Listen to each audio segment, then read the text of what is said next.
धर्म क्या है? वो हमें थाम के रखता है। दूसरों को दो, दूसरों का ध्यान रखो। Ma'am, love is simple, but relationships are very complex.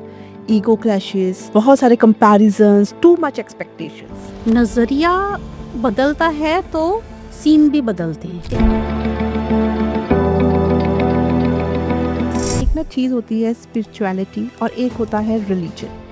अब religion में होता है कि हम भगवान को ढूंढते हैं. बाहर की दुनिया में जो कुछ भी है वो सब अस्थाई है। As parents हम फेल हो रहे हैं कि हम बच्चों को संभाल नहीं पा रहे हैं, वो मॉरल वैल्यूज़ नहीं दे पा रहे हैं जो बहुत ज़रूरी होती हैं एक अच्छा इंसान बनने के लिए। हमारी जनरेशन है ना, वो बहुत दुविधा में है। वो दुविधा में इसलिए ना तो वो मॉडर्नाइजेशन के साथ चल पा रही है, ना अपने संस्कारों को छोड़ पा रही है। कंफ्यूज्ड स्टेट ऑफ माइंड में है। फ्यूचर का शोर और कभी पास्ट का बोझ, जिंदगी अभी जीने में है ना कि सोचने में। ज़्यादातर एक वर्ड सामने आता है, वो है कि हम कंपैटिबल नहीं है। सबसे पहले हमें प्यार की परिभाषा का पता होना चाहिए। क्या भगवान सच में है? सुनैना जी आर्ट ऑफ लिविंग के थ्रू पिछले 25 ईयर से लोगों को इंस्पायर कर रही हैं। गुरुदेव श्री श्री रविशंकर जी की ब्लेसिंग से वो आर्ट ऑफ लिविंग के एडवांस्ड कोर्स टीचर हैं। अपने सेवा प्रोजेक्ट से उन्होंने बहुत सारे प्रिजनर्स और ड्रग एडिक्ट्स को सही रास्ता दिखाया है और पिछले 17 ईयर से वो एक फ्री स्कूल जो कि अंडर प्रिविलेज्ड चिल्ड्रन के लिए है उसको चला रही हैं। आर्ट ऑफ लिविंग, जी हाँ, जीवन जीने की कला। पता हम सबको है कि खुश रहना चाहिए, गुस्सा ज़्यादा नहीं करना चाहिए, रिलेशनशिप्स को संजो के रखना चाहिए, चीज़ों के पीछे भागना नहीं चाहिए। पर वो इनर पीस जो हम सबको चाहिए, उसका रास्ता क्या है? आइए जानते हैं सुनैना जी से। Welcome ma'am. Thank you. Ma'am, love is simple but relationships are very complex. Ego clashes, बहुत सारे कंपैरिजंस, टू मच एक्सपेक्टेशंस. आजकल हम देख भी रहे हैं कि मॉडर्न वर्ल्ड में जो डिवोर्स केसेस हैं वो बहुत ज़्यादा बढ़ गए हैं. तो ज़्यादातर एक वर्ड सामने आता है, वो है कि हम कंपैटिबल नहीं हैं. तो वो कंपैटिबिलिटी को बढ़ाने के लिए, अच्छा सा बनाने के लिए क्या करना चाहिए? सबसे पहले हमें प्यार की परिभाषा का पता होना चाहिए, ठीक है. तब हम प्यार के बारे में जान सकते हैं। प्यार हमारा कोई एक्शन नहीं है। रियलिटी में प्यार हमारी एग्जिस्टेंस है। हम आए ही प्यार का रिजल्ट हैं हम, है ना?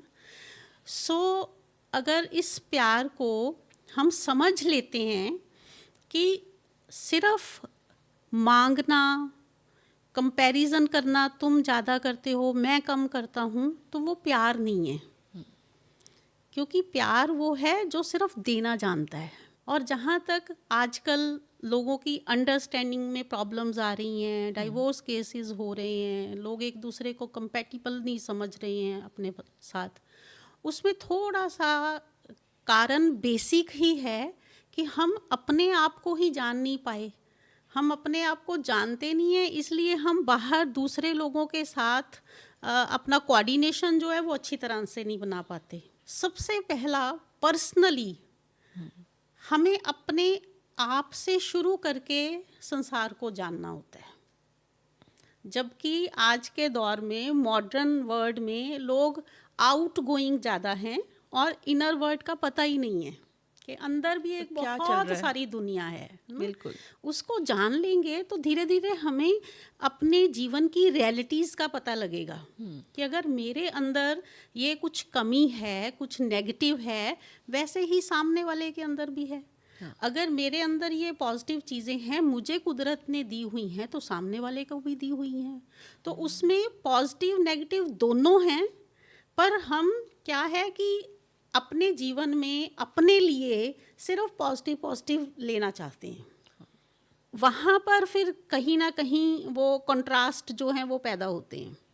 क्या कहीं ये भी रीज़न है मैम कि जैसे हम जब छोटे थे तो हमें सिखाया जाता था कि पहले दूसरों के बारे में सोचो, लेकिन आजकल जो वर्ड है वो ये है कि मी माई माई सेल्फ, सिर्फ पहले खुद के बारे में सोचो, खुद का ही सोचते रहो, दूसरों के बारे में, उनके इमोशंस के बारे में कुछ ना सोचो। तो क्या ये भी एक रीज़न है आजकल जो इतनी कंपैटिबिलिटी इश्यूज आ रहे हैं? हाँ, बिल्कुल है, बिल्कुल है। जब हम पहले ये भी सुनते थे अपने पेरेंट्स से या सबसे, दूसरों को दो, दूसरों का ध्यान रखो, में ये भी है कि सिर्फ लेना लेना हमारे रिलेशनशिप में नहीं था तब। नहीं था, बिल्कुल। अब हम अपना कंफर्ट, हाँ। अपना सुख, अपनी सुविधा उसके ऊपर डिपेंडेंट हो गए हैं। तो ये कारण है थोड़ा सा संसार में इस तरह का माहौल है। तो उसमें ये है कि रियलिटी में हमें पहले अपने आप को जानना है, फिर हमें आगे बढ़ना है। जिस तरह से हमारे अंदर सब कुछ मिला जुला है, सामने के अंदर भी वो मिला जुला है। नज़रिया बदलता है तो सीन भी बदलते हैं। मेन कारण ही ये है कि हम भीतर रहे ही नहीं, हम बाहर ज़्यादा हो गए। बाहर ज़्यादा हो गए हैं, सही बात है। और ये सब चीज़ें जो हम आज ढूंढ रहे हैं ना, ये बाहर से ढूंढ रहे हैं। हाँ, बाहर से और नहीं मिल रहे हैं। इस जगह पर ढूंढ रहे हैं जहाँ पर वो है ही नहीं है। अब मैं आपको बोलूँ कि मैं यहाँ पर 100 रुपया ढूंढ रही हूँ ना, तो यहाँ पर होगा तो मुझे मिलेगा। ये जो सब चीज़ें हम बाहर ढूंढ रहे हैं वो बाहर तो है ही नहीं है। जब भीतर झांकेंगे, देखेंगे, अपने आप को समझेंगे, तभी हम दूसरे का पॉइंट ऑफ व्यू समझ पाएंगे। तो मेरा तो यही है कि थोड़ा सा बाहर जाओ।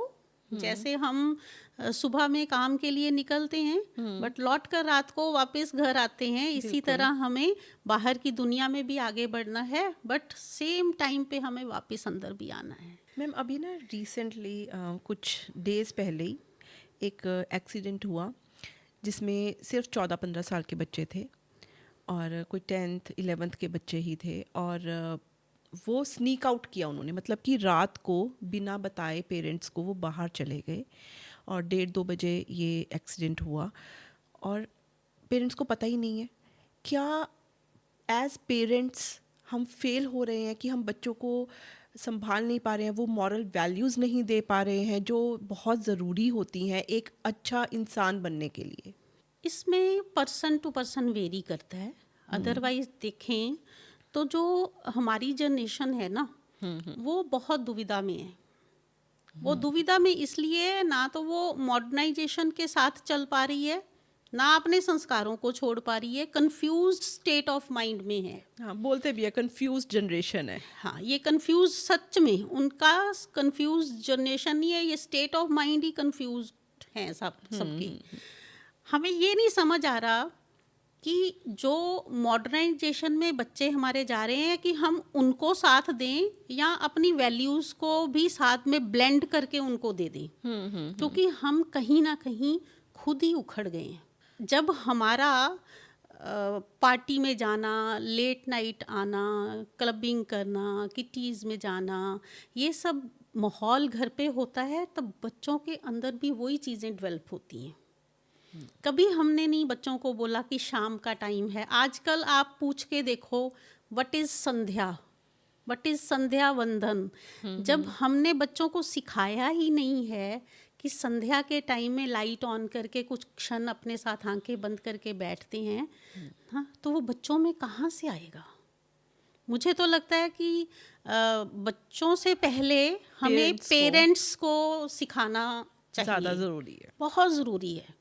बच्चे तो एक कच्ची, कहते मिट्टी की तरह हैं, उनको जो भी शेप दे दोगे आप ना, वही वो बन जाएंगे। बाहर से उनको जो वातावरण मिल रहा है, अंदर से उनको जो वातावरण मिल रहा है, जिसमें वो बड़े हो रहे हैं, पल बढ़ रहे हैं, वही उनकी लाइफ बन रही है, वही सब डिसाइड हो रहा है। और आजकल बच्चों में ये भी बहुत देखा गया है कि वो बहुत तरीके की ड्रग्स में एडिक्शन है उनको। बच्चे स्मोकिंग करते हैं, वेपिंग करते हैं, अल्कोहल का सेवन भी बहुत बढ़ गया है, एंड बाकी जो ड्रग्स हैं उनकी तो बात ही हम छोड़ देते हैं।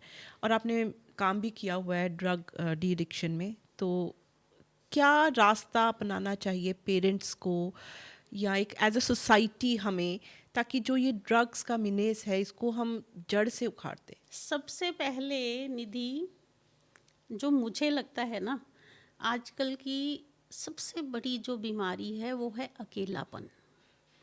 वो एक छोटे बच्चे से लेके बूढ़े तक सबके अंदर है। सबके अंदर है, सही बात। पहले हम सुनते होते थे फॉरेन कंट्रीज में हाँ। अकेलापन है, पर आज की डेट में हम देखें तो यहाँ भी कोई कम नहीं है।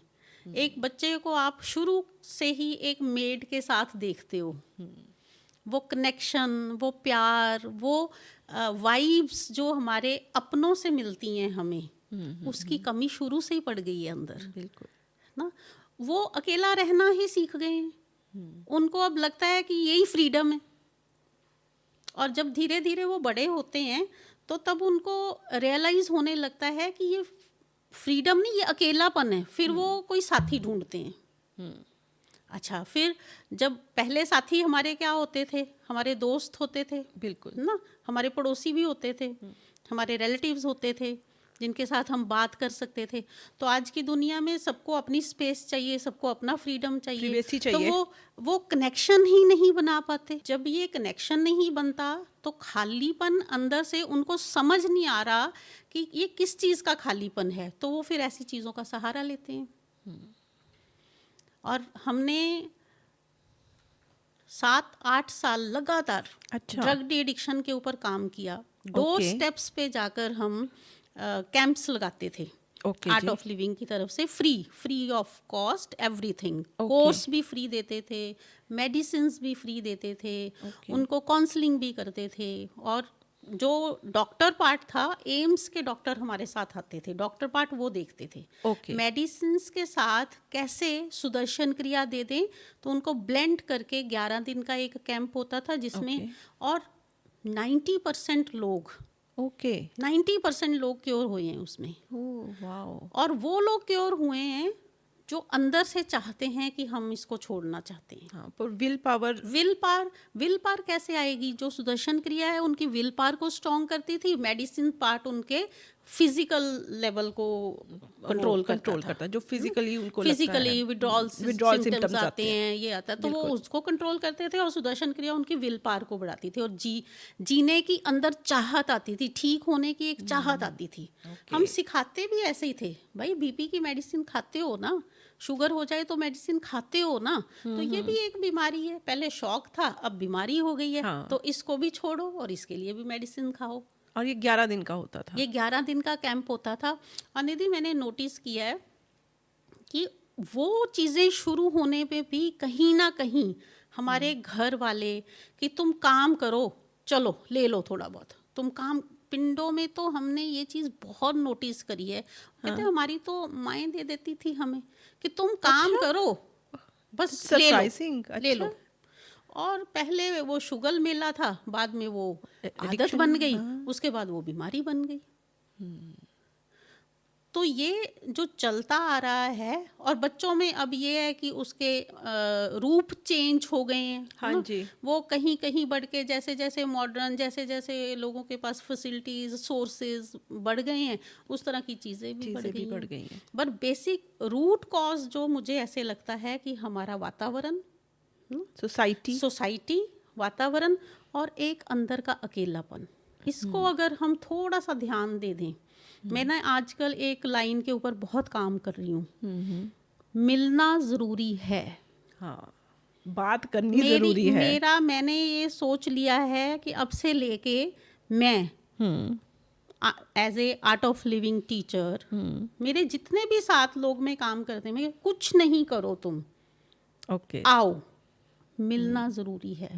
मिलो, तुम्हें पता लगे कि मेरे साथ बहुत लोग हैं, मेरे कनेक्शन में बहुत सारे लोग हैं, मेरे अपने बहुत लोग हैं, वो तुम्हारा कहीं से कहीं अंदर जो खालीपन है ना, वो भर देते हैं। बहुत अच्छी बात कही है आपने। और डेफिनेटली ये मतलब फॉलो करने वाली बात है कि मिलना ज़रूरी है।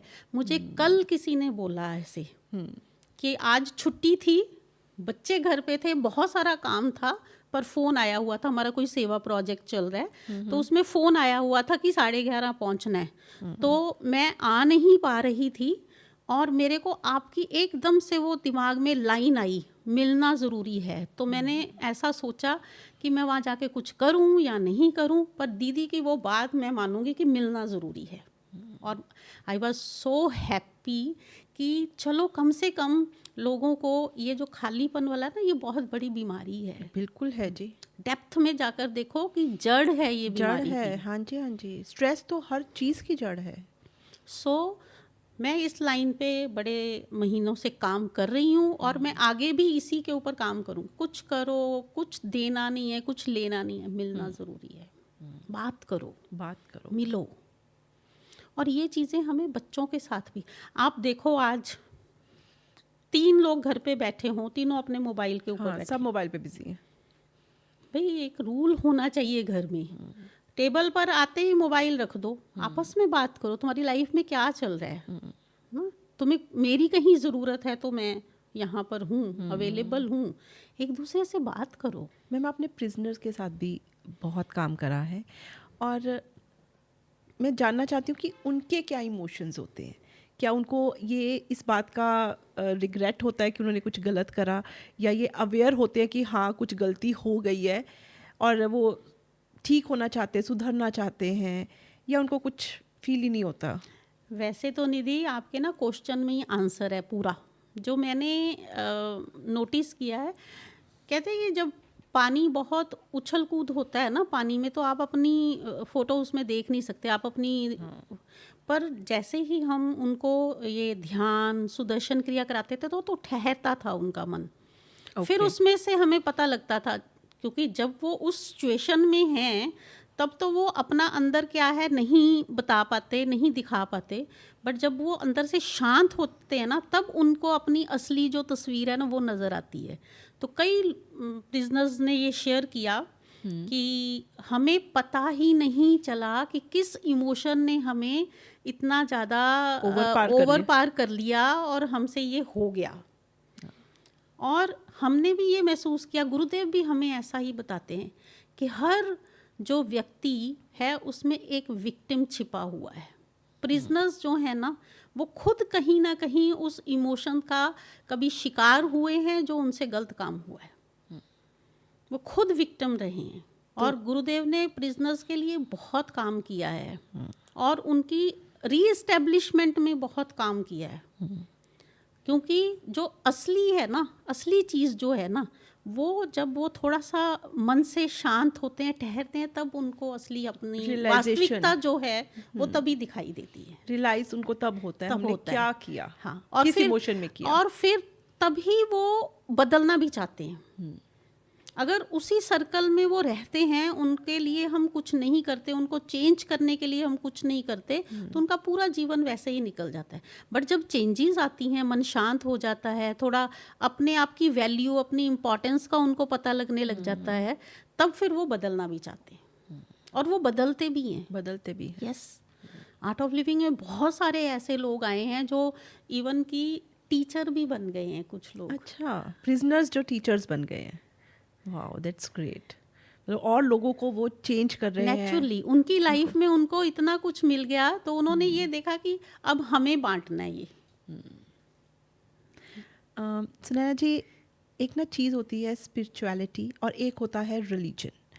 अब रिलीजन में होता है कि हम भगवान को ढूंढते हैं, मंदिर, मस्जिद, गुरुद्वारा, चर्च में जाते हैं, और स्पिरिचुअलिटी में हम अपने इनर सेल्फ में खुद को ढूंढते हैं। तो ये दोनों क्या कहीं पे आके एक साथ हो सकते हैं या होते हैं? बिल्कुल हो सकते हैं और होते भी हैं। धर्म क्या है, वो हमें थाम के रखता है, इट्स आवर स्ट्रेंथ। ठीक है। और स्पिरिचुअलिटी जो है वो उस स्ट्रेंथ को फील करने के लिए, उसको यूज़ करने के लिए हमें तैयार करती है। ओके। जहाँ तक मैं समझती हूँ, मैं हिंदू हूँ ना, हिंदू धर्म में ये पूजा होती है, ये व्रत होते हैं, कुछ रूल्स होते हैं, कुछ रूल्स होते हैं, नियम होते हैं हमारे, है ना, कुछ संस्कार होते हैं हाँ हमारे। जी, बिल्कुल।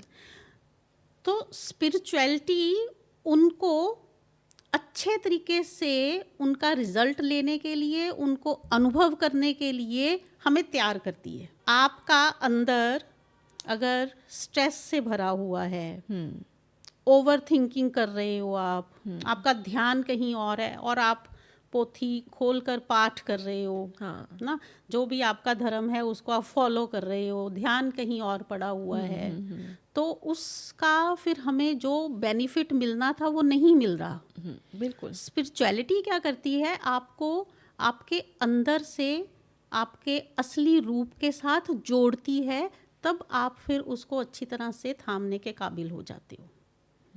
एक स्पिरिचुअल व्यक्ति जो है वो अपने धर्म का पालन बहुत अच्छे तरीके से कर सकता है, बजाय कि दूसरे लोगों के। ओके। मेरा एक बहुत ही सुंदर एग्जाम्पल है, आज से 20 साल पहले की बात है। उसके बाद तो खैर वैसे बहुत सारे एक्सपीरियंस हुए। हाँ जी। जब मेरे को वैसे आर्ट ऑफ लिविंग में 26 साल हो गए हैं। 20 कुछ साल पहले हम आर्ट ऑफ लिविंग को फॉलो करते हुए चिंतपूर्णी माता के गए। अच्छा जी। हम तीन कपल्स थे। उससे पहले भी हम बहुत बार चिंतपूर्णी माँ के गए, पर जो आर्ट ऑफ लिविंग में आने के बाद, साधना करने के बाद, वहाँ जाकर हम बैठे, थोड़ा टाइम ध्यान किया हमने, वो कुछ क्षण के लिए उस स्वरूप को देखा, जो वो हम ग्रहण कर पाए, जो हम कनेक्शन को फील कर पाए वहाँ बैठकर, वैसा पहले कभी नहीं हुआ था। उससे मैंने ये नतीजा निकाला कि जिस धर्म को हम फॉलो करते हैं, जिस भी नियम कानून को हम मानते हैं अपनी लाइफ में, उसको हम तभी अच्छे तरीके से फॉलो कर सकते हैं जब हम स्पिरिचुअल हैं, आध्यात्मिक हैं। है। हाँ, आध्यात्मिक मायने क्या, अपनी आत्मा का अध्ययन करते हैं, खुद को जानते खुद हैं। को जानते हैं, भीतर से अपने सोर्स के साथ जुड़े हुए हैं, अपने साथ हमारा कनेक्शन है। हमारे साथ कनेक्शन नहीं होता, स्पिरिचुअलिटी वो कनेक्शन बनाती है। सो ये कहीं ना कहीं आकर देखा जाए तो फिर वो ब्लेंड होके लाइफ में आपको जो एक खिली हुई लाइफ देता है, धर्म और स्पिरिचुअलिटी ब्लेंड हो जाता है ना जब, फिर आपको, जब आप स्पिरिचुअल होते हो तब आपको ये भी नहीं बहुत फर्क नहीं नज़र आता, ये हिंदू है, ये सब एक ही जैसा लगता है, क्योंकि वो रास्ता जो जा रहा है वो एक ही जगह पहुंच रहा है। और पहुंच कहाँ रहा है, वो बाहर से अंदर की तरफ पहुंच रहा है। सही कह रहे हो आप। तो एक जगह पे आके लाइंस ब्लर हो जाती हैं, और वो तभी हो सकता है जब आप खुद को जान लेते हो, और कहते हैं ना कि आत्मा परमात्मा एक हो जाते हैं। एक हो जाता है। आत्मा परमात्मा तभी एक होता है जब आप पूरी तरह से अपना सोर्स, हमारा सोर्स इज इनसाइड। हाँ जी, बिल्कुल। ना, जब आप उसके साथ कनेक्ट होते हो ना, तब जो संसार है ना, ये अलग ही दिखता है। अदरवाइज इसमें खामियां नजर आए। सही बात है। मैम, जैसे कहते हैं ना, फ्यूचर का शोर और कभी पास्ट का बोझ, जिंदगी अभी जीने में है, ना कि सोचने में।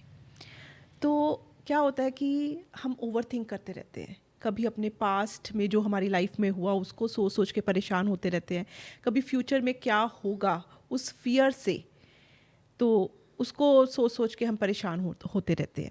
ओवर थिंकिंग एक ना आदत सी बन गई है हमारी। तो उस ओवर थिंकिंग को कम करने के लिए हमें क्या करना चाहिए? सबसे पहले तो आर्ट ऑफ लिविंग का मेन मकसद ही लिव इन प्रेजेंट है। प्रेजेंट में जियो। प्रेजेंट में जियो। पास्ट में जो हो गया कुछ नहीं कर सकते, फ्यूचर में जो होने वाला है उसके बारे में जानते ही नहीं है।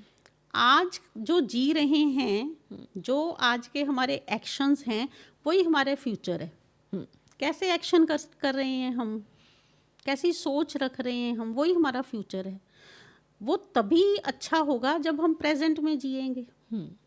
सबसे पहले तो प्रेजेंट में जीना कैसे है, हाँ, सबसे सबसे पहले यही तो नहीं समझ प्रेजेंट में आता। रहना कैसे है। हाँ, कि कैसे रहें, क्या करें कि और आर्ट ऑफ लिविंग से सुंदर मुझे जगह नहीं मिलती जो सिखाती हो कि प्रेजेंट में कैसे रहना है। मतलब सीख सकते हैं प्रेजेंट में रहना। सुदर्शन क्रिया इज ए यूनिक टेक्निक जो प्रेजेंट में रखने के लिए हमारे साथ इतना सहायक है। ब्रेथ की क्रिया है ना, तो एक सांस ही तो है जो हमें वापस इस पल में लेके आता है। सांस ये नहीं हम कहते जो अभी सांस आ रहा है इसको, ये नहीं ये पास्ट का है, ये फ्यूचर का, ये प्रेजेंट का प्रेजेंट है। का है। और हमारा स्टेट ऑफ माइंड जो है वो हमारे सांस के साथ जुड़ा हुआ है। गुस्सा आता है तो कैसे सांस चलती है, तेज तेज सांस हाँ, चलने तेज लगती तेज चलती है। है ना। जब बीमार होते हैं, उदास होते हैं, तब सांस कैसे चलती है। आज सांस नहीं अच्छी तरह से आ रही, लो फील हो रहा है, मायने हमारा स्टेट ऑफ माइंड पूरी तरह से कनेक्टेड है हमारे ब्रेथ के साथ। हमारा ब्रेथ कनेक्टेड है हमारे स्टेट ऑफ माइंड के साथ। सो जब हम सांस की क्रिया के द्वारा अपने माइंड को स्टेबल करते हैं तो हम प्रेजेंट में रह सकते हैं। पहले माइंड की स्टेबिलिटी बहुत ज़्यादा ज़रूरी है। फिर भी मानो बहुत सारे लोग कहते हैं हम तो सुदर्शन क्रिया भी करते हैं, हाँ फिर जी। भी ओवर थिंकिंग बहुत होती है हमारी। तो जो विचार हैं हमारे, उनको ना एज ए क्लाउड ट्रीट करना है। जैसे मान लो हमारे ऊपर क्लाउड्स घूम रहे हैं, ठीक है। तो हम कुछ नहीं करते। हाँ, है तो है। ट्रीट कहाँ करते हैं, जब रेन आती है तो छाता खोल लेते हैं हाँ, बिल्कुल। ना, शेड के नीचे चले जाते हैं। हाँ जी। सेम अगर थॉट्स आते हैं, बहुत ज़्यादा थॉट्स आते हैं, तो हर थॉट को ट्रीट करना जरूरी नहीं है, वो आएगा और चला जाएगा। हमें उनको डाइवर्ट करना है, डाइवर्ट कर देना है। आया चला जाएगा, कोई और आ जाएगा, फिर चला जाएगा। हम क्या करते हैं, ओवर थिंकिंग कब बढ़ती है हमारी, जब हम अपने थॉट्स को पकड़ते हैं। उसको बार बार बार बार सोचते रहते हैं। पकड़ते हैं नहीं, मुझे थॉट आ गया कि मानो मुझे थॉट आ गया कि वो मेरे लिए अच्छा नहीं सोच रहा, हाँ जी। फिर हम उसको पकड़ लेते हैं, क्या सोच रहा है, क्या अच्छा नहीं सोच रहा, इसके बारे में बात किससे की हमने। हाँ। तो हर एक थॉट को ट्रीट करना जरूरी नहीं है। भाई वो बादल हैं, घूम रहे हैं अंदर, जैसे आसमान में बादल घूम रहे हैं, हमारे मन में वो घूम रहे हैं। बढ़ते तब है, ओवर तब होती है थिंकिंग, जब हम उसको ट्रीट करना शुरू कर ट्रीट देते करना हैं। शुरू करते हैं। क्या मैम हम खुद को खुश रहने के लिए भी ट्रेन कर सकते हैं? यस। क्योंकि मैंने अपनी लाइफ में देखा है, just a couple of years back, तो मुझे लगता है कि मुझे बहुत गुस्सा आता था और I was not that happy. But over the years मैंने ये खुद को ट्रेन किया कि मुझे खुश रहना है। मैं ये बोलती थी खुद को, और अगर कुछ गलत भी हो गया मेरे साथ तो मैं कहती थी let it go, let it go. तो टाइम लगा, 2-3 साल लगे वहाँ तक पहुँचने में। मैं गुस्सा भी कम होती हूँ। और एक जो बहुत इम्पॉर्टेंट चीज़ थी वो ये थी कि कुछ गलत हो जाता था ना, उसको लेके बैठ जाना, मतलब बहुत समय तक उसको सोचते रहना। ऐसा लगता था कि बस ज़िंदगी रुक गई है।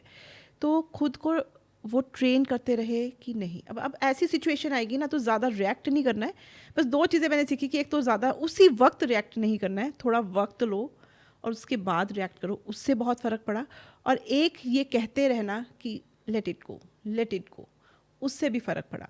तो आर्ट ऑफ लिविंग में भी ऐसी बहुत सारी, आई एम वेरी श्योर ये होता होगा कि हम खुद को ट्रेन कर सकते हैं to be happy, to be more kind and calm and composed.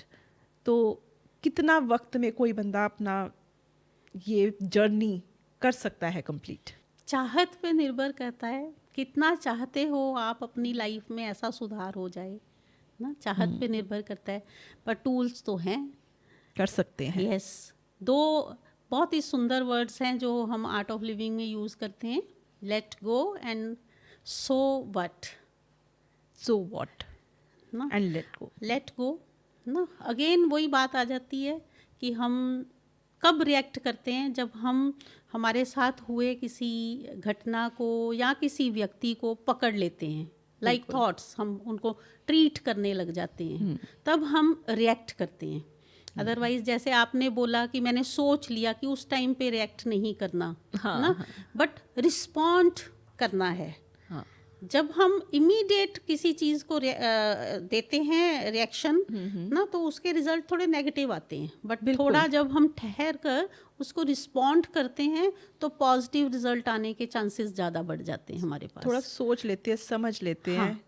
वो तभी होगा जब हम तनाव से मुक्त रहेंगे। बिल्कुल। ऐसी सिचुएशन हम तभी अपने साथ ला सकते हैं जब हमारे अंदर का स्ट्रेस हम अपनी साधना के द्वारा, योग के द्वारा, मेडिटेशन, सुदर्शन क्रिया, ये सब करके हम अपने आप को खाली कर लेते हैं रोज का रोज।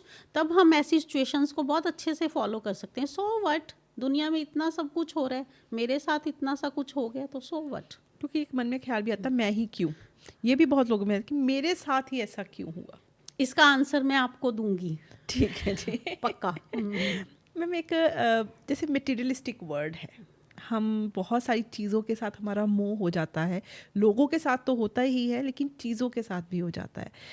तो इस मटेरियलिस्टिक वर्ल्ड में हम रहते हुए भी उस मोह को क्या त्यागना ज़रूरी है? क्या वैराग्य ही जीवन है कि उसके बिना हम इनर पीस को नहीं पा सकते? या इन दोनों के बीच में मटेरियलिस्टिक वर्ल्ड और अपनी इनर पीस में एक बैलेंस बनाना कितना क ज़रूरी है? क्या ये हो सकता है पॉसिबल? पहले तो ये बिल्कुल पॉसिबल है, और इन दोनों में बैलेंस बनाना ज़्यादा इम्पॉर्टेंट है लाइफ के लिए। और पहले दोनों चीज़ों को समझ भी लेना है कि हाँ, हाँ। वैराग्य क्या है। ठीक है। सब कुछ छोड़ छाड़ के, गंदे मैले कपड़े पहनकर, दाढ़ी बढ़ा के, बाल बढ़ा के, नाखून बढ़ा के घूमते रहना वैराग्य नहीं है। अपना घर छोड़ दो, आश्रम में बैठ जाओ जाकर, अपना घर छोड़ के हिमालय पे बैठ जाओ, ये वैराग्य नहीं है। अपनी रिस्पॉन्सिबिलिटीज से मुंह मोड़ लेना, ये भी है? ये भी वैराग्य नहीं है। बिल्कुल। वैराग्य क्या है उसको पहले समझ लेना है। लाइफ में जो भी कुछ तुम्हें चाहिए है उसके लिए चाहत रखना भी कोई बुरी बात नहीं है, बट उसके लिए फीवरिशनेस का होना बुरी बात है। जब हमारी मन से पकड़ ढीली हो जाती है, जब हमारा चीज़ों के ऊपर से, लोगों के ऊपर से फीवरिशनेस खत्म हो जाती है, वो वैराग्य है। ठीक है। मन में किसी के लिए कुछ बुरा ना होना, नहीं, कह सकते हैं? नहीं, हमारी मन का जो पकड़ है उसको ढीला, चाहे वो हमारी इच्छाएं हैं, हमारी चाहतें हैं, हमारे साथ काम करते, हमारे साथ रहते हुए लोग हैं, हमारी परिस्थितियां हैं, जैसी भी। Okay. फीवरिशनेस नहीं, ये बदल जाए, ये मिल जाए। हाँ। ये फीवरिशनेस जब खत्म होती है, वहां से विराग शुरू हो जाता है। ओके। मेटेरियलिस्टिक लाइफ में सब चीज़ें होना ज़रूरी है, पर कहाँ पे आके हम मोह में फंस जाते हैं, लोगों के साथ, चीज़ों के साथ, परिस्थितियों के साथ। जब हम ये भूल जाते हैं कि बाहर की दुनिया में जो कुछ भी है वो सब अस्थाई है, बदल रहा है। हमारे इमोशंस बदल रहे हैं, हमारे विचार बदल रहे हैं, हमारे इवन के रिलेशनशिप बदल रहे हैं, हमारा शरीर बदल रहा है, सब कुछ बदल जाता है। सब कुछ बदल रहा टाइम है। के साथ सब बदलता है। बाहर की दुनिया जो है उसमें सब कुछ बदल रहा है। बिल्कुल। और जब हमें ये लगता है कि यही सच्चाई है तो हम उसको पकड़ते हैं, फीवरिशनेस आ जाती है हमारे अंदर।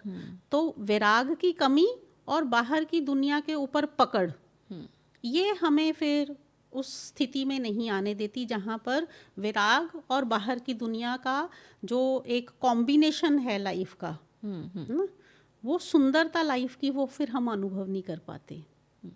और जब हमें ये पता लग जाए कि सब कुछ तो अस्थाई है, बदल रहा है, तो अपना तब हमारी पकड़ ढीली होने लगती है।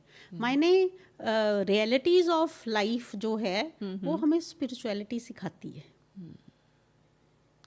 तो मतलब लाइफ से एक्सपेक्ट करना, नॉट इन द फॉर्म कि मुझे ये भी मिल जाए, मुझे वो भी मिल जाए, बट एक ड्राइव होना कि मुझे अपना काम करना है, अच्छे से करना है, क्या वो भी वैराग्य का पार्ट है? आई थिंक जब हमें जीना है, सामाजिक प्राणी हैं हम, हाँ जी। तो हमें कुछ ना कुछ तो चाहिए है जीने के चाहिए। लिए। रिश्ते चाहिए हैं, सोर्सेज चाहिए हैं, रिसोर्सेज चाहिए हैं, सब कुछ चाहिए है। बिल्कुल।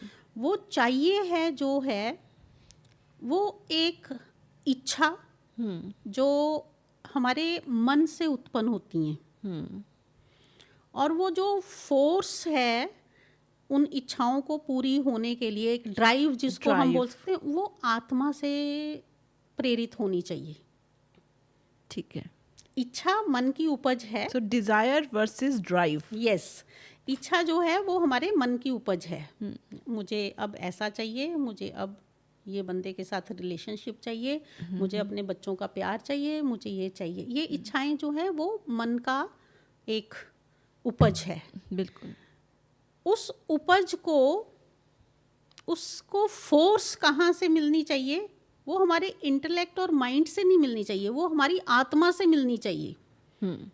जब आत्मा से मिलती है ये फोर्स या ड्राइव, तो उसका रूप जो है वो चेंज हो जाता है। ओके। तब हम अपनी इच्छाओं को एक डायरेक्शन देने लगते हैं। हम फेवरिश नहीं होते फिर। जब आत्मा से ड्राइव आता है ना, पुश आता है, फोर्स आता है, और वो आत्मा का पुश एक स्पिरिचुअल इंसान से ही आ सकता है। वर्ल्डली जो जी रहे हैं उनसे नहीं आता। वो फोर्स फिर माइंड और इंटेलेक्ट लेवल से ही आता है, और उसके रिजल्ट्स भी वैसे ही मिलते हैं, क्योंकि एक्सपेक्टेशंस रिड्यूसेस जॉय। यस। जितना भी ज़्यादा हम व्यक्ति, परिस्थिति ना, ये रिलेशनशिप, इनसे सब एक्सपेक्ट करते हैं, उतना हमारा आनंद कम होता है। पर आत्मा से आई हुई पुश जो है वो आनंद को बढ़ाती है। वो हमें रियलिटीज़ का बताती है कि अरे ये आज है रिश्ता, तो कभी बदल भी सकता है, इट्स ओके। उसका इतना ही समय था। मेरे मित्र आज मेरे मित्र नहीं है, मेरे जो मित्र नहीं थे वो आज मेरे मित्र हैं। तो ये रियलिटी जब पता लगने लगती है, तो हमारी जो भी वर्ड को लेके इच्छाएं ना, उनको डायरेक्शन मिलने लगती है।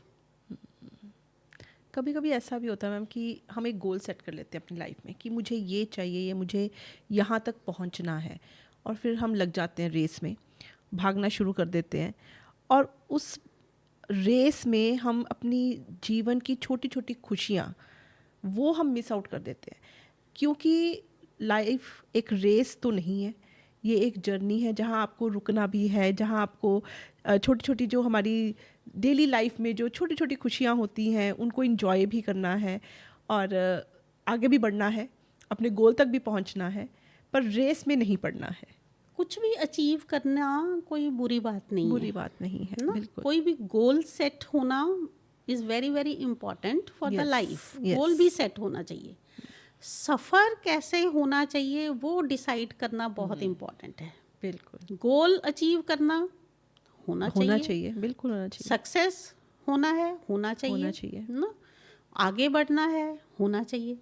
पर उस तक पहुंचने के लिए रास्ता कौन सा है ये डिसाइड करना सबसे ज़्यादा इम्पॉर्टेंट है। वो गोल मिलने से भी ज़्यादा इम्पॉर्टेंट है सफ़र कि आपका सफ़र कैसा है।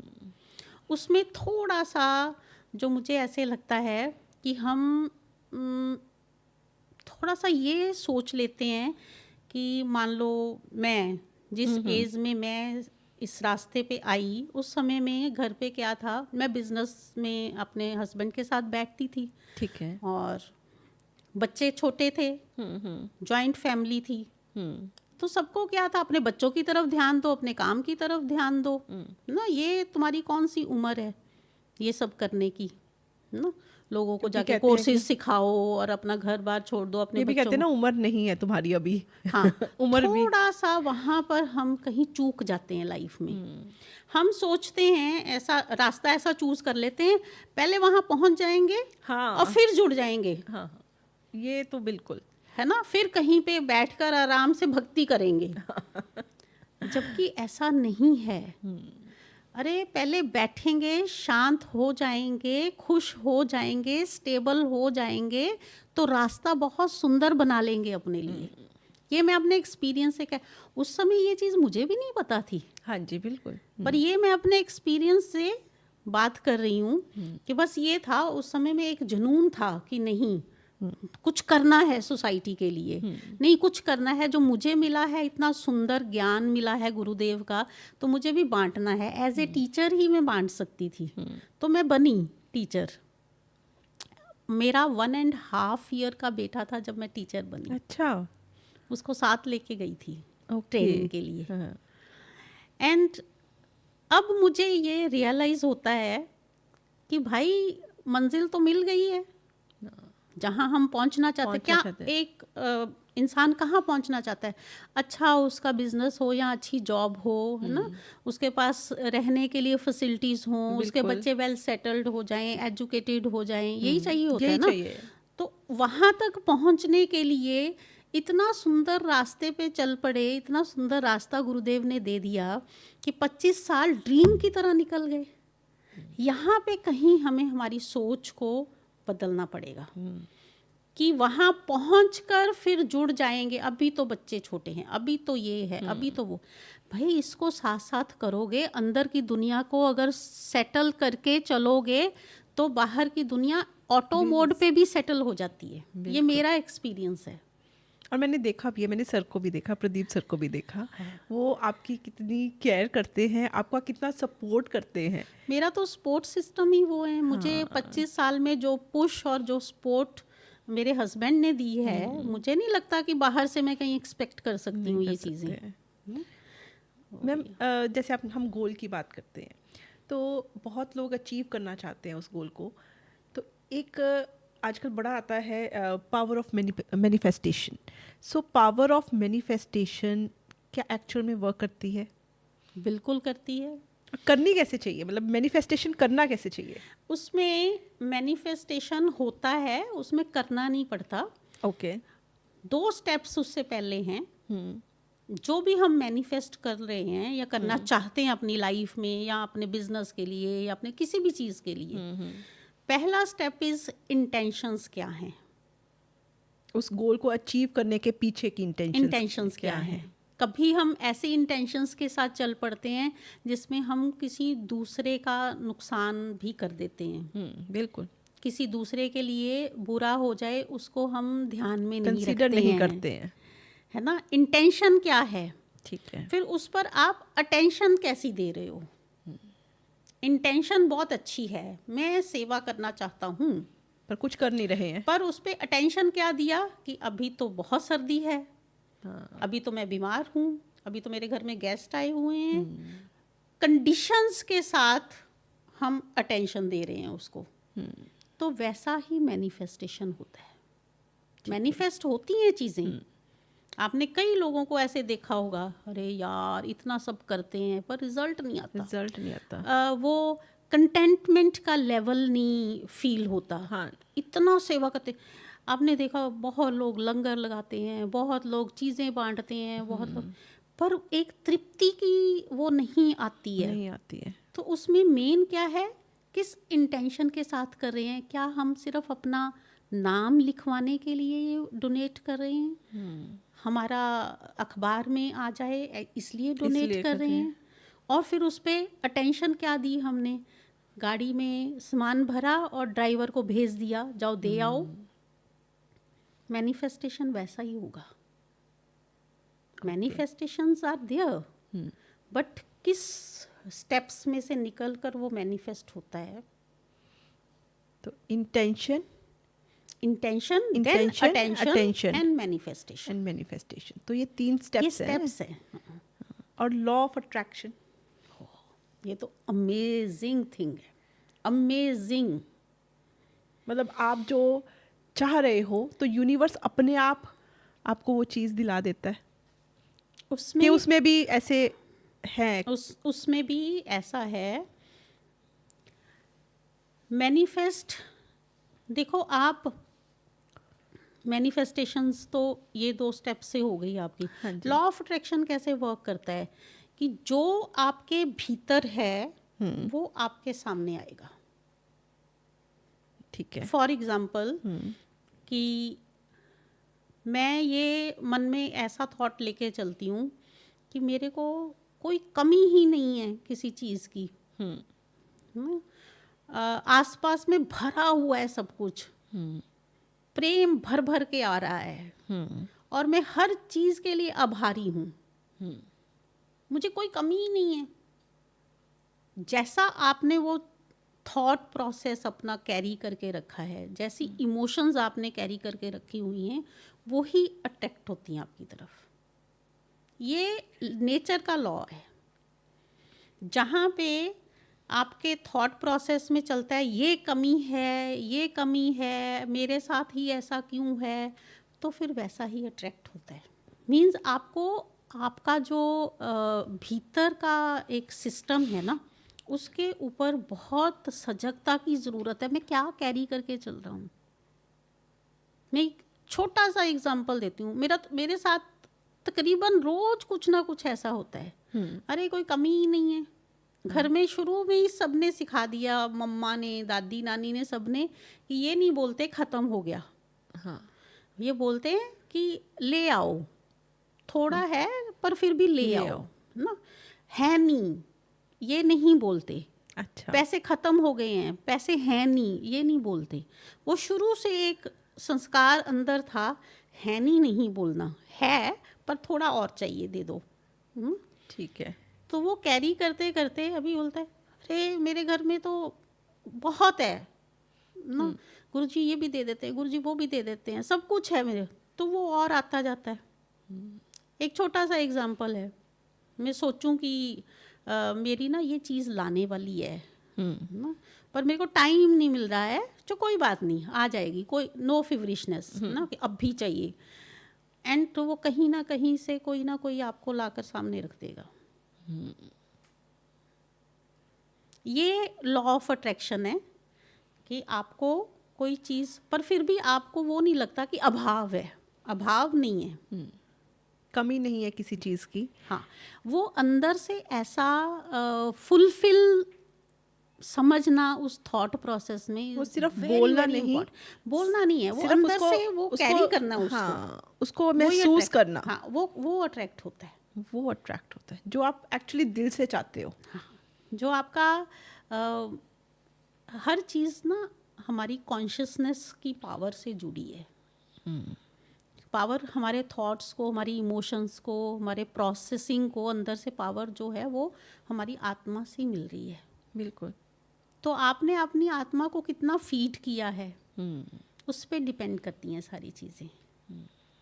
हम देखो बॉडी के लिए कितना कुछ कर रहे हैं ना, शरीर को सजाने संवारने में, उसको ठीक करने में, कुछ कमी हो गई है उसको ठीक करने में, सब शरीर के लिए कर रहे उसी हैं के ऊपर। हाँ ना? जी, बिल्कुल।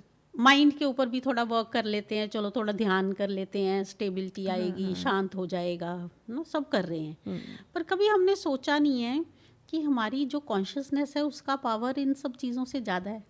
बिल्कुल। आप देखो जब हमारे ये प्राण निकलते हैं तो शरीर का कोई मूल्य नहीं है, कुछ भी नहीं है। आत्मा तो निकल गई बिल्कुल। और शरीर का कोई मूल्य नहीं। इसका मतलब मूल्य किस चीज़ का था? उस आत्मा का ही था, जिस पर पे हम ध्यान नहीं देते हैं। जिसको हमने देखा ही नहीं कि भाई उसको भी फीड करना है। और उस आत्मा को जितना फीड करते हैं, आत्मा की फीड पता है क्या है? ध्यान। जितना उसको फीड करते हैं ना, वो उतना ही आपके थॉट्स को, आपके प्रोसेसिंग को अंदर से उतना ही पावरफुल करती जाती है। उतने ही आपकी चीज़ें मैनिफेस्ट होती रहती हैं, उतना ही लॉ ऑफ अट्रैक्शन काम करने लगता है, उतना आपकी इंट्यूशंस स्ट्रॉन्ग हो जाती हैं, उतना आप ब्लेसिंग देने के काबिल हो जाते हो। पर उस कॉन्शियसनेस की पावर को हमें अनुभव करने के लिए थोड़ा अपने साथ कनेक्ट होना पड़ेगा। क्या मैम साइलेंस से भी हम खुद के साथ कनेक्ट हो जाते हैं? क्योंकि हमारे अंदर भी बहुत शोर है, बाहर भी बहुत केओस है।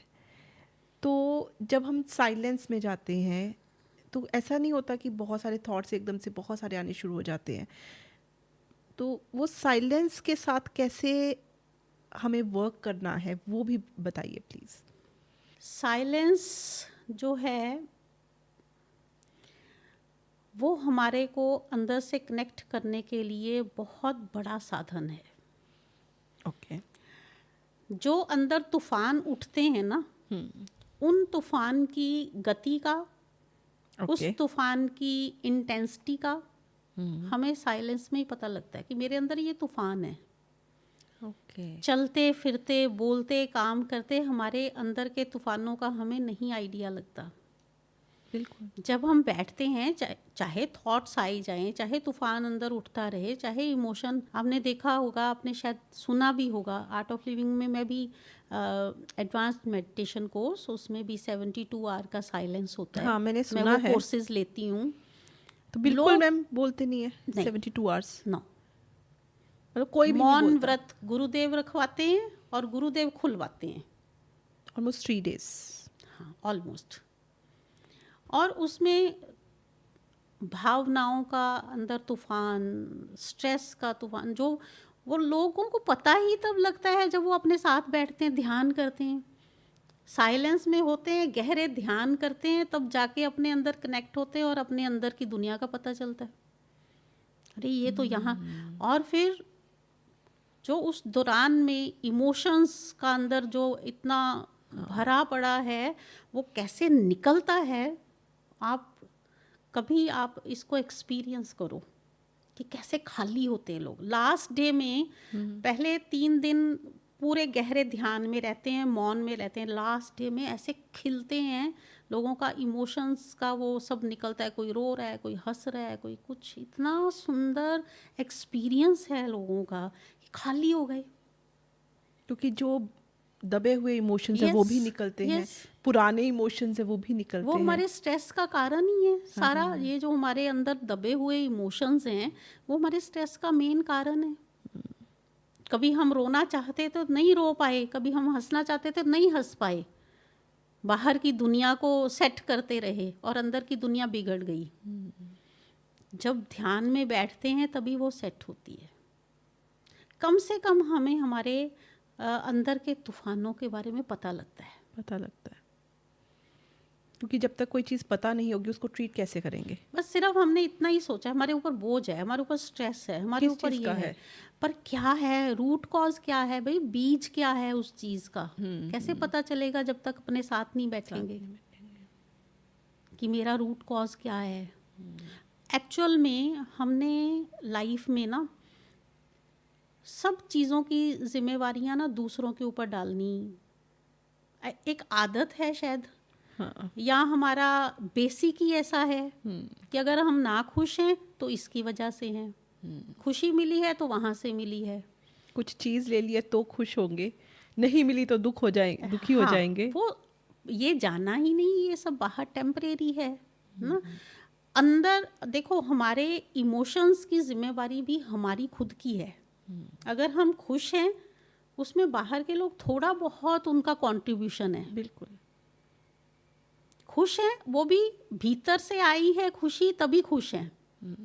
आप देखो कई लोगों के पास बहुत कुछ है, हाँ, तब बाहर भी सब खुश कुछ, नहीं है। तब भी खुश तब नहीं भी है। नहीं खुश है, और कईयों मैं- कुछ नहीं होता कईयों के पास, तब भी खुश रहते मैं हैं। हर बार ऐसे जब एयरपोर्ट पे या कहीं जाती हूँ, इतने सीरियस क्यों घूमते हैं लोग?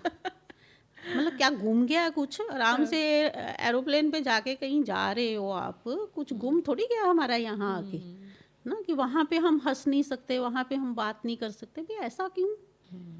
इसलिए खुश हैं तो भी अपनी वजह से, दुखी हैं तो वो भी कहीं ना कहीं हम अपनी ही वजह से। मैम, आपने बहुत बार नाम लिया सुदर्शन क्रिया का, और मैंने भी वो एक्सपीरियंस करा। तो सुदर्शन क्रिया में मैंने देखा कि देयर इज़ नो मंत्र, कोई मंत्र नहीं है, कोई रिलीजन नहीं है, सिर्फ और सिर्फ श्वास है, ब्रेथ है। वो ब्रेथ जो है वही हमें इतनी कामनेस देती है, हमारे मन को, हमारे धड़कन को, हर चीज़ को काम कर देती है। एक स्मूथ लाइफ जो है उसमें ढालने की हम कोशिश करते हैं। तो इससे इमोशंस कैसे कंट्रोल होते हैं? क्या है सुदर्शन क्रिया? क्यों सुदर्शन क्रिया जब कोई कर लेता है तो उसको कुछ अलग सा अनुभव होता है जो हम शब्दों में बयान नहीं कर सकते हैं? तो क्या है ऐसा सुदर्शन क्रिया में जो हमें इतने इमोशंस हमारे, और इतनी सारी है, तो सिर्फ अगर हम देखें तो सिर्फ एक ब्रीदिंग है, तो ऐसा क्यों होता है? एक्चुअल में सुदर्शन क्रिया जो है वो रिदमिक ब्रीदिंग टेक्निक ही है, जो कुदरत से हमें मिला था जब हम छोटे थे। आपने बच्चों को देखा होगा जब सो रहे हैं तो है ना, हम उसको सोचते हैं, हौके भर रहा है हाँ। टाइप्स का कुछ वर्ड यूज़ करते हैं, जबकि वो उसकी नेचुरल रिदम है जो प्रकृति से मिली है ना। कभी आपने देखा हो बच्चे सोते सोते रोते हैं, करते हैं ना, वो उनका नेचुरल रिदम ऑफ ब्रीदिंग है। जैसे जैसे हम बड़े होते हैं तो हमारा वो रिदम जो है ना वो कहीं ना कहीं ख़राब हो जाता है। ऐसा भी कहते हैं ना कि एक जो बच्चा है वो एक दिन में 300 से 400 बार स्माइल करता है, और जैसे जैसे हम बड़े होते जाते हैं तो वो सिर्फ 15 से 20 बार स्माइल करते हैं। सेम सेम ब्रेथ का पैटर्न भी ऐसे ही है। जब हम छोटे थे तो हम लंबा सांस, छोटा सांस, रिदमिक सांस हर लेते तरीके थे, का, हाँ। हर तरह से ना। और जैसे जैसे बड़े हुए रिदम टूट गया। और रिदम टूटने से देखो क्या है, हम नेचर का एक रिदम है ना, सुबह होती है, सूरज उगता है, बिल्कुल। दोपहर होती है, शाम होती है, रात हो जाती है, भूख लगती है, नींद आती है। एक रिदम में सब लाइफ जो है वो चल रही है, सृष्टि भी चल रही है। पर जब सांस का वो रिदम बिगड़ गया तो हम सृष्टि के साथ कोऑर्डिनेशन में नहीं रहे, ओके। प्रकृति के साथ कोऑर्डिनेशन में नहीं रहे, और इनबैलेंस होने लगे, इमोशंस का, थॉट्स का, सब चीज़ों का इनबैलेंस होने लगा। और सुदर्शन क्रिया करते ही हमारा नेचुरल रिदम ऑफ ब्रीदिंग जो है वो अंदर सेट होता है। अब बच्चे को कोई गुस्सा नहीं आता, बच्चे को किसी से नफरत नहीं है, हाँ। ना। कोई उनको, बच्चे के लिए सब अपने हैं। सब अपने हैं। हाँ, कोई बच्चा जजमेंटल सबको नहीं देख के है। मुस्कुरा लेता है, हाँ। ना। तो जब हमारा वो प्रकृति से मिला हुआ रिदम रीएस्टैब्लिश होता है तब हमें अच्छा लगता है। हमारे इमोशंस जो हैं वो स्टेबल होते हैं, सेट होते हैं। बट ये इमोशंस का होना बहुत ज़रूरी है। ये चीज़ हमें देखना कि अगर माँ का बच्चे के प्रति प्रेम का इमोशन नहीं होगा तो दुनिया कैसे चलेगी, बिल्कुल। है ना। हमारे परिवार के साथ अगर केयरिंग का इमोशन नहीं होगा तो कैसे चलाएंगे हम फैमिली को। इमोशंस का होना बहुत ज़रूरी है, पर वो कहीं ना कहीं ब्रेथ का रिदम टूटने के बाद जो इमोशन अंदर स्प्रेस हो गए हैं, और सुदर्शन क्रिया करने के बाद जब रिदम रीएस्टैब्लिश हो जाता है तो वो हमारे इमोशंस जो हैं वो बाहर निकलते हैं। तो ये रेगुलर करना चाहिए बिल्कुल, कि मतलब ऐसा नहीं है कि एक दो बार किया और नहीं। इसका एक सिस्टम है। जब आप पहली बार कोर्स करते हो तो 2 लॉन्ग सुदर्शन क्रिया आपको दी जाती हैं। गुरुदेव श्री श्री रविशंकर जी की आवाज़ में वहाँ पर प्ले करते हैं, टीचर की गाइडेंस में ही होती हैं। ठीक है। तो वहाँ पर आपको 2 दे दी जाती हैं, और घर करने के लिए फिर आपको एक शॉर्ट क्रिया बोलते हैं, शॉर्ट सुदर्शन क्रिया। ओके। वो भी रिदम से कैसे सांस लेना है उसी की क्रिया है, वो आपको घर करने के लिए दे देते हैं। तो आपको क्यों रोज प्रैक्टिस करनी है, क्योंकि स्ट्रेस तो रोज आ रहा है। हाँ, घर की सफाई इम्पॉर्टेंट है बिल्कुल। रोज इम्पोर्टेंट है। ना। ब्रश करना रोज इम्पॉर्टेंट है ना। तो फिर मन की सफाई भी तो इम्पॉर्टेंट है, रोज करनी। रोज करनी है, क्योंकि स्ट्रेस तो रोज आ रहा है, और एक बच्चे को भी आ रहा है।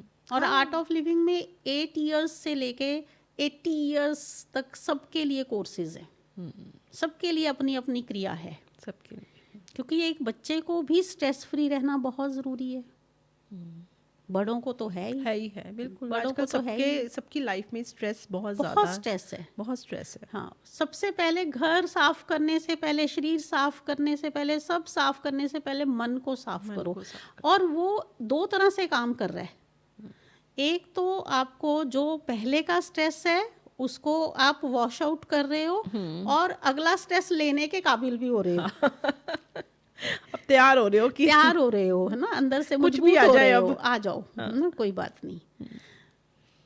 तो ये 2 तरह से काम करता है। तो रोज हम लोगों को रेयर डेज होते हैं जब कहीं बहुत बड़ा कोई रीज़न हो तो मिस हो जाए, अदरवाइज देर सवेर हम अपना सुदर्शन क्रिया तो अच्छा, डेली। बहुत ऐसे हो जाए कि दिन में बिल्कुल भी टाइम नहीं मिला तो कई बार फिर रात को भी जैसे लगता है कि चलो डिनर से पहले कर लेते हैं ना, ध्यान कर लेते हैं, ध्यान क्रिया कर कर लेते लेते हैं। रेयर डेज होते हैं कि कुछ भी नहीं किया, कुछ भी ऐसा वैसे होता नहीं है, नहीं तो 15 मिनट ध्यान तो हम कहीं भी कर कहीं भी लेते कर हैं, सकते है हैं, ना। गाड़ी जिन्हें- गाड़ी में भी कर सकते हैं। बिल्कुल बिल्कुल। और बहुत बार सुदर्शन क्रिया तो मैंने एयरपोर्ट पे भी करी है, और कि चलो मिस ना हो, मिस ना है ना। हो। तो क्योंकि जब आप कर रहे होते हो क्या मिलता है उसका आपको इतना ज़्यादा आइडिया नहीं लगता, बट जब नहीं करी तो क्या खो गया उसका आइडिया जल्दी लगता है कि ठीक है। आज कुछ फ्रेशनेस नहीं है। हाँ, कुछ मिल मिस रहा है आउट हो तो गया ऐसे है। लग रहा है कि रोज मतलब ठीक है, एक रोज का काम है, ये मिल गया ये मिल गया, वो ज़्यादा पता नहीं चलता, बट जब नहीं करते तब पता चलता है। आप मैम गुरुदेव जी के साथ मिले, उनका एक ऑरा जो है वो अलग ही है, तो उनके साथ बहुत सारे लोगों का एक अलग ही बॉन्ड है। वो ऐसा मतलब क्या है उनमें जो कि एक नॉर्मल इंसान में कभी भी हम नहीं देख सकते हैं, तो थोड़ा सा उनके बारे में बताइए। गुरुदेव के बारे में बहुत कुछ जानने की क्षमता तो मैं तो नहीं कहती हूँ कि मेरे अंदर, मैं गुरुजी को जानती हूँ, हाँ, ना। वो इतने विस्तृत हैं, वो इतने एक कहते हैं ना एक पुंज है प्रकाश का, ना, कि उनको जानना तो असंभव है। बट जो मैंने 3-4 चीज़ें जो मैंने बहुत ज़्यादा नोटिस की हैं, एक तो वो प्यार से भरे हुए हैं, बहुत प्यार से भरे हुए हैं, उनसे प्यार की तरंगें निकलती हैं लोगों की तरफ, आप ब्लैंक हो जाते हो उनको देख के।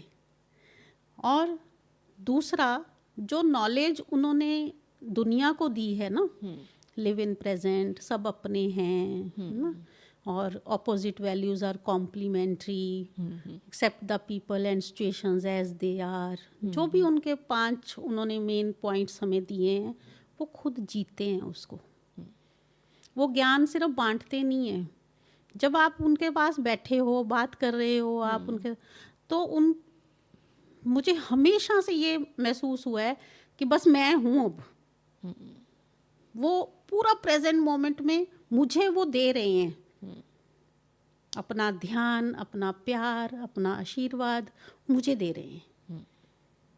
तो मैंने इस चीज़ से मुझे बहुत प्रभावित हूँ मैं कि गुरुदेव ने नॉलेज सिर्फ बांटी नहीं है, जी रहे हैं, और एक इनलाइटन मास्टर हैं। उनकी तो आप परिभाषा उनका वो कर ही नहीं सकते हो, विश्लेषण ये सब नहीं कर सकते हो। अपार है उनका ये सब, अपनापन, प्यार ना, और इतनी चेतना विस्तृत है कि कहीं बैठे हो आप, आपकी साधना, आपका कनेक्शन अगर उनके साथ डीप है तो आप उनको यहाँ पर अपने साथ अभी फील कर सकते हो। वाओ। आपका कनेक्शन अगर उनके साथ डीप है तो वो कहीं भी है संसार में, कभी भी आप अपने प्रॉब्लम्स में, अपने हार्ड टाइम में उनको याद करती हूँ मैं कि गुरुजी ये करने वाला है, गुरुजी ये करने वाला है, करके उनको प्रार्थना करके छोड़ दिया, बट मैं भूल जाऊंगी, वो नहीं भूलेंगे। ये मैंने एक्सपीरियंस किया है 25 साल में। कोई चीज़, कोई बात, कोई प्रार्थना करके वो करके छोड़ दिया कि ठीक है जब होना होगा हो जाएगा, वो नहीं भूलेंगे, वो कर देंगे। एक बहुत ही सुंदर विस्तृत ऑरा है। और हम लोगों साधकों का क्या है कि कैसे अपनी साधना, सेवा, सत्संग बड़ा करें, बढ़ाएं उसको लाइफ में, ताकि हम उनके साथ कनेक्ट हो पाएं। क्योंकि जैसे मैंने भी हम, देखा है कि वो हमेशा मुस्कुराते रहते हैं। आप कोई पहली बार मिले उनको या 10वीं बार मिले उनको, वो फ्रेशनेस और वो अपनापन, वो उनकी एक दया दृष्टि, एक वो फील कर ही लेते हो आप। और सबसे बड़ी बात जो जिसकी बहुत कमी है आज की दुनिया में, आजकल लोगों में, तृप्त नहीं है, कंटेंटेड नहीं है। contented सब नहीं है। मिलने के बाद गुरु की एक दृष्टि से, गुरु की एक मुलाकात से, एक निगाह पड़ जाए तो वो तृप्ति की भावना अंदर आती है। मैंने तो बहुत बार महसूस किया कि अगर कहीं ना कहीं मन में हो ना कोई ये कुछ पूछना है गुरुदेव से, सब खत्म हो जाता है कि इसके आगे कुछ है ही नहीं है ही है। नहीं है। इतना कंटेंटेड फील होता है। और वी आर सो ब्लेस्ड कि गुरुजी के साथ रहने का 3 बार गुरुदेव घर पे आए हैं। अच्छा। हाँ, तो गुरुजी के साथ रहने का, उनके साथ कोर्सेज करने का, उनका ज्ञान सुनने का लाइफ में बहुत बार मौका मिला है।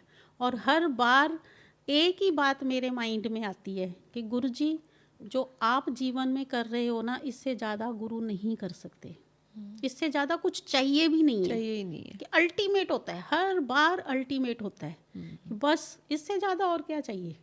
गुरु तो जो कर रहे हैं इससे बढ़िया हो ही नहीं सकता। ना सो ब्यूटीफुल। और सब कुछ साइंटिफिकली प्रूवन है चीज़ें। हाँ। ये कोई भाव तो नहीं है कि सिर्फ भाव में बह रहे हैं। प्रैक्टिकल देख रहे हैं प्रैक्टिकली लाइफ है, में बिल्कुल कि जो चीज़ें चाहिए हैं वो मिल रही हैं। मिल रही है। मैम आप काल ज्ञानी हो, तो इसके बारे में हमें बताओ कि ये कौन होते हैं, क्या करते हैं? आपका एक क्वेश्चन था जो मैंने बोला हाँ था, मैं जी। डेफिनेटली आपको बताऊंगी हाँ, ना, हाँ। कि हमारे साथ ही क्यों। हमारे साथ ही क्यों? काल ज्ञान इज इट्स नॉट प्रेडिक्शंस और एस्ट्रोलॉजी। ओके। इट्स लाइक काल का मतलब है तीनों समय हो सकता है, आपका ठीक है। पास्ट, आपका प्रेजेंट Present, एंड future. आपका फ्यूचर। और ये 1-to-1 सेशंस होते हैं। ओके 10-15 मिनट का सेशन होता है। ओके उनकी ब्लेसिंग, उनकी फोर्स गुरुदेव की ही है सब। आप अपना उनकी पावर के साथ कनेक्ट करते हो और आपको सामने बैठे व्यक्ति के बारे में कुछ ना कुछ नज़र आना शुरू हो जाता है। अच्छा। हाँ, तो रिलेट तो उन्होंने ही करना होता है, सामने बैठे व्यक्ति ने, कि आपका पास्ट का है या आपका अभी का है या आपका फ्यूचर का है। बट आप विदाउट एनी फ्रेम वो एक्सप्लेन करते जाते हो, बोलते जाते हो ओके और वो सुनते जाते हैं। और है गुरुदेव का ही, क्योंकि एक साधारण व्यक्ति में इतनी क्षमता नहीं है कि किसी के बारे में इतना तक भी जान ले। जान ले। वो गुरुदेव का ही फोर्स है, क्योंकि इतना बड़ा हो गया है आर्ट ऑफ लिविंग ना, इतने सारे पूरे वर्ल्ड में आर्ट ऑफ लिविंग का वो है। तो गुरुदेव जा रहे हैं साथ में अपनी ये कुछ शक्तियाँ सिद्धियाँ टीचर्स को दे रहे हैं, ताकि जन जन तक उनका ये नॉलेज, उनकी ये जो लोगों को खुश रखने की, सुखी करने की, ये सब लोग जन जन तक पहुंच जाए। इसलिए गुरुजी ने ब्लेस किया बहुत सारे लोगों को कि ऐसा करके। क्यों करना है ये इम्पॉर्टेंट है। स्कैनिंग, इसको स्कैनिंग भी बोलते हैं। स्कैनिंग क्यों करनी है, वो जो आपका क्वेश्चन था ना कि मेरे साथ ही क्यों, ये जो प्रश्न है ये बहुत बोझिल करता है लोगों को। जो थोड़ी खुशी है उसको भी अनुभव करने का उसका रहता ही नहीं है, जब कोई जीवन में दुख भी है तो। बिल्कुल।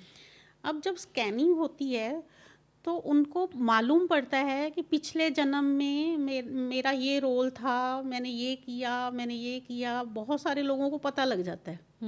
फिर वो वाई मी वाला क्वेश्चन जो है ना वो हट जाता है लाइफ से। क्यों? क्योंकि जो कर्म करे हैं उसका भुगतान तो खुद को ही करना पड़ेगा। अब मैं 1-2 एग्जाम्पल देती हूँ। किसी को अभी जैसे बहुत ज़्यादा लाइफ में, रिलेशनशिप में, इवन कि अपनी जॉब में, हर चीज़ में प्रॉब्लम है। तो उसको कुछ ऐसा मालूम पड़ा अपनी स्कैनिंग में कि पिछले जन्म में उसने बहुत, वो कहीं पावर में था, पावर में पावरफुल लोग होते हैं तो अपनी पावर का मिसयूज़ भी करते हैं, लोगों को इग्नोर भी करते हैं, तो वो सब किया उसने। ओके ना, तो इस लाइफ में वो किसी और तरीके से उसका भुगतान कर रहा है। अब लोग उसको इग्नोर कर रहे हैं, उसको ये चीज़ नहीं मिल रही, उसको वो चीज़ नहीं मिल रही, लोग उसको प्यार नहीं कर रहे, वो किसी से कनेक्ट नहीं कर पा रहा। मैंने कुछ तो किया था जो, बट अब भुगतान करना है, वो किस तरीके से हम कर रहे हैं भुगतान। अब मान लो मुझे किसी को पे ऑफ करना है कोई चीज़, एक मैं इस भाव से कर रही हूँ कि मेरा पिछला देने वाला है तो मैं दे रही हूँ, या तो क्यों ले गया मेरे से, इसका तो बनता ही नहीं था, तो मैं अपने कर्मों के उस चक्कर में गठरी को और बड़ा कर रही हूँ, बजाय कि उसको निकालने के उसको और बड़ा कर रही हूँ। रहे हैं। और स्कैनिंग कराने के बाद जब आप अपने कोई पास के इम्प्रेशंस हैं, कोई कर्मास हैं, उनके साथ जब गो थ्रू हो जाते हो ना, तो वो रिलीज हो जाते हैं। ओके। सजगता के साथ बहुत सारी चीज़ें होती हैं। जब आप किसी चीज़ के प्रति अवेयर हो जाते हो ना, तो आधी से ज़्यादा काम तो आपका तभी बन जाता है। वो आपके इम्प्रेशंस रिलीज हो जाते हैं, भाई मेरा ही है, मुझे ही करना है ये। मुझे ये करना है। तो वो वाई वाला जो चीज़ है ना, वो निकल जाती है और आप खुशी खुशी करते हो। फिर उससे भी दो चीज़ों का फर्क पड़ रहा है। एक तो आपके पुराने जो हैं वो कट रहे हैं, कट रहे हैं। और दूसरा अगले बन नहीं रहे हैं।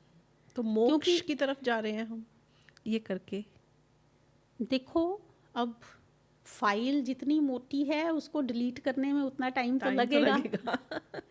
अब हमें नहीं ना पता हम कितनी मोटी फाइल, कितनी बड़ी फाइल लेके इस जन्म में आ गए हैं। तो हम क्या क्या कर करके उसको कितने समय में हम डिलीट कर पाएंगे ना। तो वो तो सारा जो एक सृष्टि को चलाने वाला एक सोर्स है अपना, ये सब काम तो नेचर के हैं, उसके लेखा हैं। जोखा उनके पास है। लेखा जोखा सब उनके पास है ना। तो हमें तो मन है, बुद्धि है, सब दिया है, तो हमें बस ये डिसाइड करना है कि हमें किस तरह से अपनी लाइफ को कैरी फॉरवर्ड करना है ना। कि अब और ज़्यादा जमा करके जाने हैं इसके अंदर, इस सर्कल को और बड़ा करना है, इस गठड़ी को और बोझिल करना है, या तो रिलीज़ करना है ना।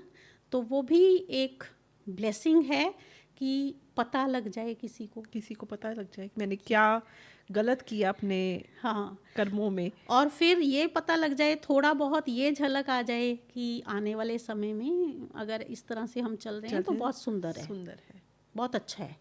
और तकरीबन मेरा 250 से ऊपर मैंने कर लिए हैं ये सेशंस। ओके। और अमेजिंग एंड वंडरफुल रिजल्ट्स हैं। ओके। और गुरुजी की ऐसी कृपा है कि क्यों लगी हुई है। ऐसे कि आपने करवाया तो आपको बड़ा अच्छा लगा और थोड़ा रिलीफ महसूस हुआ। हाँ गुरुदेव का मेन मकसद है लोगों को रिलीफ देना। हाँ। खुशी के रूप में, शांति के रूप में, अपनेपन के रूप में, एक भीतर अपने साथ कनेक्ट होकर उनको रिलीफ देने का है। तो जब लोग रिलीफ में आते हैं फिर वो दूसरे तुम भी कराओ, हाँ। तुम भी कराओ। एक लास्ट क्वेश्चन, या क्या भगवान सच में है? भगवान तो है। भगवान क्या मायने, जो सर्व गुण संपन्न है, जिसके पास सारी तरह की शक्तियां हैं ना, तो वो भगवान है जो अल्टीमेट है ना। और जो हमें देता है वो भगवान है। तो मैंने एज सच गुरु के रूप में ही देखा उनको, जिनके पास सब कुछ है जो तुम्हें लाइफ में चाहिए और जो तुम अपनी लाइफ से निकालना चाहते हो, इवन कि वो भी सब शक्तियां हैं उनके पास। तो मैंने भगवान को इस तरह से ही देखा है, गुरुदेव के रूप में ही देखा है। और गुरु इज नॉट ए बॉडी, गुरु शरीर नहीं है, गुरु तत्व है, गुरु एनर्जी है। और वो एनर्जी को हम अगर बाहर ढूंढ रहे हैं तो हम गलत कर रहे हैं। वो एनर्जी तो भीतर ही है। सोर्स जो है वो भीतर है। और लाइफ में जब भी हम अपने सोर्स के करीब रहते हैं ना, तब हम आनंद में रहते हैं, क्योंकि आत्मा का स्वरूप ही सच्चित आनंद है। उसके पास रहे तो आनंद में रहे, जैसे जैसे उससे दूर होते गए तो दुनिया की इन चक्रों में फंसते गए। फंसना बुरी बात नहीं है, पर उसमें जकड़ के वापस नहीं आना वो थोड़ा बुरा है। क्योंकि लाइफ है, दुख सुख ऊंचा नीचा ये सब कुछ चलेगा, बट उसमें से निकलकर वापस सोर्स के साथ जुड़ जाना इज़ वेरी वेरी इम्पॉर्टेंट, जो आज के समय में मुझे लगता है हर व्यक्ति की ज़रूरत है। बाहर गए, बाहर ही रह गए तो दुख ही दुख है। घर वापस आना ज़रूरी है। घर वापस आना जरूरी है, मिलना जरूरी मिलना है, वो ज़रूरी चाहे है। अपनी आत्मा से ही क्यों ना हो, है ना, मिलना बहुत ज़रूरी है। So, मैम एक जैसे आप ध्यान इतना करते हो, तो मेरा स्किन केयर ब्रांड है, तो मैं जानना चाहती हूँ कि उस ध्यान का फेस पे, हमारे ग्लो पे क्या असर होता है? Face is the index of mind. आपका मन से जुड़ा है ना? जैसा भी मन होता है ना, उदास होता है तो आपके फेस पे हाँ। झलकता है, आपको गुस्से में होते हो तो बच्चे पूछते हैं आकर, आज हाँ, कोई बात हुई है, हाँ, क्या गुस्सा हो क्यों गया हुआ मम्मा? है ना, आप गुस्से में क्यों हो। मैंने आपके फेस से ही अंदाजा लगाया जा सकता है आपकी अंदर की, कैसा आपका स्टेट ऑफ माइंड है, कैसा आपका इंटरनल सिस्टम चल रहा है ना? तो नो डाउट कि जब हम ध्यान करते हैं, अपने सोर्स के पास होते हैं, खुश रहते हैं, आनंद में रहते हैं, तो उसकी एक झलक फेस पे तो आती है। तो बहुत फ़र्क पड़ता है। ये नहीं है कि हम बाकी की चीज़ें यूज़ नहीं करते, वो भी यूज़ करते हैं, पर एक नेचुरल ग्लो Natural होता है glow। कि अगर आप कोई चीज़ नहीं भी यूज़ कर रहे हो, आप कोई चीज़ पे डिपेंडेंट नहीं हो, तो वो नेचुरल ग्लो से ही आपका काम चलता है जो ना? दिखाई दे रहा है हमें। बहुत अच्छा लगा मैम। मुझे ऐसा लग रहा है कि एक लाइफ लेसन जो बहुत ज़रूरी है, हर किसी के लिए ज़रूरी है, मुझे तो आज मिल गया डेफिनेटली। थैंक यू सो और मच। इतना अच्छा लगा आपसे बात करके, इतना सुलझा हुआ व्यक्तित्व है आपका। और मतलब बहुत सारी चीज़ें होती है जो पता है सबको, लेकिन उसको एक शेप देना, आकार देना, वो आपने आज किया है, जो कि बहुत बड़ी बात है। सो थैंक यू मैं सो इसको मच। गुरुदेव की ब्लेसिंग समझती हूँ। एक आम व्यक्ति को कुछ नॉलेज, कुछ प्रेम, कुछ सोर्स के साथ उसको कहीं एक जगह पे पहुंचा देना, ये गुरु का ही काम है। ये बिल्कुल। किसी भी व्यक्ति का काम नहीं है, ये सिर्फ गुरु कर सकते हैं। Thank you Gurudev. मैम। जय गुरुदेव।